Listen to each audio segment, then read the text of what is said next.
Sure to be remembered as one of the most epic entries in Thrones history, the Long Night pitted the living against the dead, the light against the dark, and fire against ice. Many characters took their final breaths in the cold Winterfell air. Here's a look at the characters who didn't make it, and one big winner. The bodies start falling from the first swing of a sword. Even equipped with flaming weapons and steadfast determination, the Dothraki aren't men of myths or the enders of the Long Night.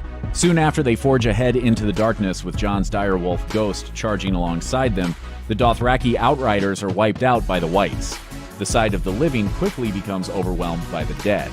Jon and Daenerys send their dragons, Rhaegal and Drogon, out into battle to breathe fire onto the enemy to little avail. The dead aren't dying. An out-of-this-world windstorm clouds everyone's vision, people are dropping left and right, and the episode's first major death comes when Lord Commander of the Night's Watch Dolorous Edd dies via stabbing when trying to save Samwell Tarly. Newly knighted Brienne then orders the forces to retreat into Winterfell's gates. The speed at which the battle devolves into chaos pushes Arya to send her sister Sansa to the crypts, the so-called safest place in Winterfell, with a dragonglass dagger. I don't know how to use it. Sticking with the pointy end.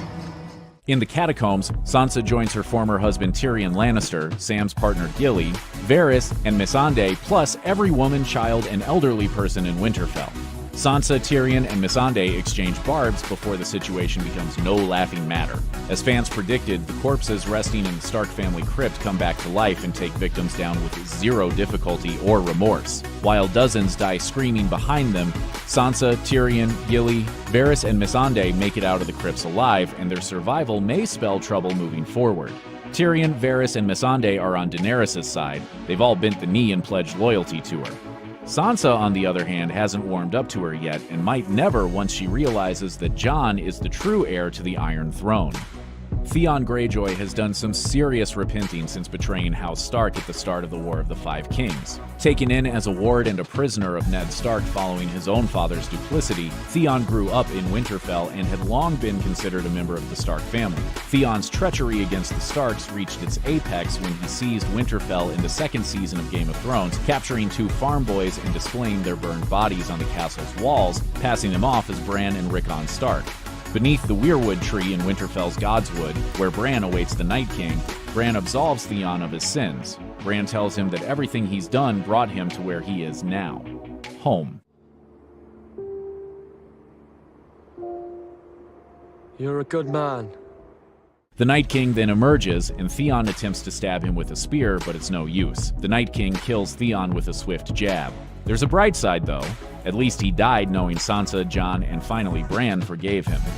Several more perished fighting in the Battle of Winterfell. Beric Dondarrion was all out of extra lives when the Whites stabbed him multiple times while he protected Arya. Little Lyanna Mormont, the ferocious lass from Bear Island who insisted she take part in the fight, dies a heroic death when she bravely stabs a white giant in the eye and is subsequently crushed in its hand. Alice Karstark falls off screen. She was among the people protecting Bran alongside Theon in the Godswood. Then came Jorah Mormont, who died defending Daenerys to the bitter end.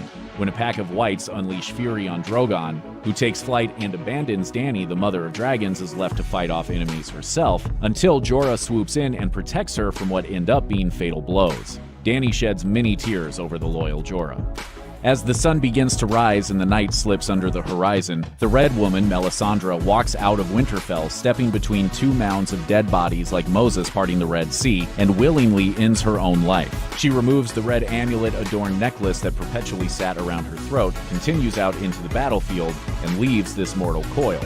In Season 6, it was revealed that Melisandre wasn't the youthful woman she appeared to be. She was incredibly old, and the necklace extended her life. With it off for too long, she was bound to succumb to the effects of extreme old age.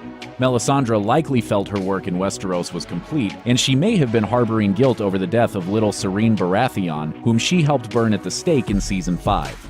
She also kept good on two past promises. She once shared a prediction with Varys. I will return, dear Spider. One last time. My lady. I have to die in this strange country. She also told Sir Davos at the start of the Battle of Winterfell that she would be dead before dawn. Arya didn't just evade death in the Battle of Winterfell. She lengthened the lives of everyone in the Seven Kingdoms by killing the Night King. In the corridors of Winterfell, Melisandre reminds Arya that she will indeed shut many eyes forever, brown, green, and blue eyes too, a prophecy as to what Arya is about to do. What do we say to the god of death? Not today. Moments after the Night King sticks a spear through Theon's torso and turns his attention to Bran, Arya suddenly appears behind the frosty villain. He attempts to choke her, and her Valyrian steel dagger falls. But Arya catches the weapon with her other hand, finds a space in the Night King's armor, and stabs him there, causing him and all of his underlings to shatter into a million tiny pieces. The Night King's undoing came around the same place his birth did, in a godswood near a heart tree. Even more poetically, Bran's life was saved using the very same dagger that a cat's paw used during an attempt to assassinate him way back in Season 1. Check out one of our newest videos right here, plus even more Looper videos about Game of Thrones are coming soon. Subscribe to our YouTube channel and hit the bell so you don't miss a single one.